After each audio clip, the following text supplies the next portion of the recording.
সারা বাংলাদেশ স্তব্ধ, শোকাহত, বাকরুদ্ধ।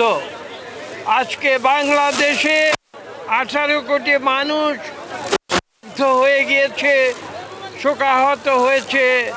তারা জানে না তারা কি বলবে। আজকে একটি যুগের অবসান হয়েছে। দেশনেত্রী বেগম খালেদা জিয়া, যিনি গণতন্ত্রের অতন্দ্র প্রহরী হিসেবে তার জীবনের একটি অংশ তিনি বাংলাদেশের মানুষের জন্যে বিলিয়ে দিয়েছিলেন। আপনারা জানেন 1982 সালে শহীদ প্রেসিডেন্ট জিয়া রহমান তিরোধানের পরে রাজপথে নেমে এসেছিলেন দেশনেত্রী বেগম খালেদা জিয়া গণতন্ত্রের সৈনিক হিসেবে। তিনি রাজপথে ছিলেন, তিনি সম্মুখের দরজা দিয়ে রাজনীতিতে প্রবেশ করেছিলেন। তিনি অন্যায়ের সঙ্গে কোনোদিন আপোষ করেননি, তাই নীতির প্রশ্নে তিনি ছিলেন আপোষহীন। তার উপরে জুলুম হয়েছে, নির্যাতন হয়েছে, কিন্তু কোনোদিন তিনি অন্যায়ের কাছে মাথা নত করেননি, কোনোদিন আপোষ করেননি। তিনি যুদ্ধ করেছেন, তিনি রাজপথে যুদ্ধ করেছেন।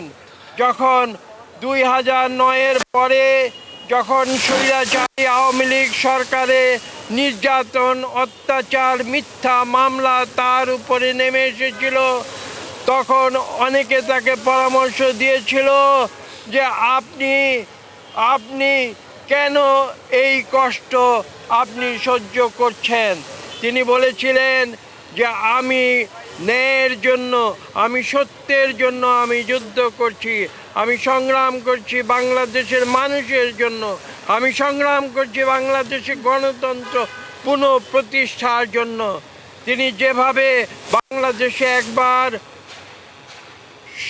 সেনা শাসন থেকে অব্যাহতির জন্যে এদেশে যুদ্ধ করে পার্লামেন্টারি গণতন্ত্র ফিরিয়ে এনেছিলেন, ঠিক একইভাবে পরবর্তীতে 2024-এর ছাত্র জনতার আন্দোলনের পূর্ব মুহূর্ত পর্যন্ত তিনি গণতন্ত্রের জন্য সংগ্রাম করে গিয়েছেন স্বৈরাচারী আওয়ামী লীগ সরকারের বিরুদ্ধে, এবং তিনি সেই যুদ্ধে নিজেকে বিজয়ী বলে তিনি প্রমাণ করেছেন।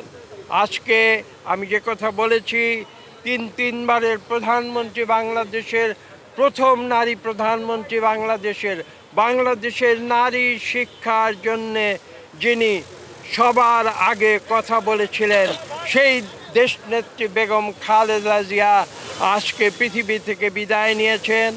আমরা বিশ্বাস করি বাংলাদেশের মানুষ চিরদিন তাকে স্মরণ রাখবে। সবাইকে ধন্যবাদ।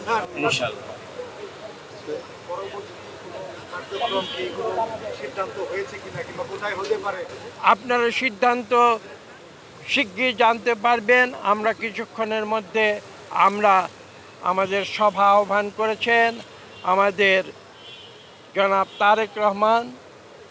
আমরা সেই সভায় যাচ্ছি এখন, এবং সেখান থেকে সমস্ত সিদ্ধান্ত নেবার পরে আপনাদের অবহিত করা হবে।